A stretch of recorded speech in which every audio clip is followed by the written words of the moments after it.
দীর্ঘদিন ধরে একেবারে বলা যেতে পারে জলের তলাতে ছিল, অর্থাৎ এখানে বাড়ি থেকে নেমেই তাদের প্রায় হচ্ছে কখনো 1 হাঁটু জল, হাঁটুর উপর জল, কোমর পর্যন্ত জল। এই জলের মধ্যে বর্ষাকালে এখানকার লোকেরা, আমাদের বাচ্চা কলোনি হচ্ছে আমাদের 17 নম্বর ওয়ার্ডের আমাদের ওল্ড মালদা যে পৌরসভা তারই অন্তর্গত। তো আমরা এই বাচ্চা কলোনিতে গতকালও এসেছিলাম। এখানকার সমস্ত আমাদের দেখছেন যে সমস্ত এখানকার নাগরিক যারা তারাও ছিলেন, এখানে আমাদের যারা বিজেপি কার্যকর্তা তারাও ছিলেন, আজকেও আছেন।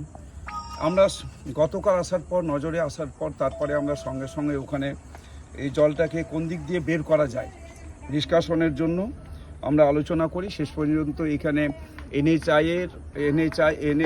NHAI অর্থাৎ আমাদের হাইওয়ে ডিভিশন আছে, হাইওয়ে ডিভিশনের ইঞ্জিনিয়ারকেও ডাকা হয়, রেলওয়ে বিভাগের ইঞ্জিনিয়ারকেও সেখানে আমি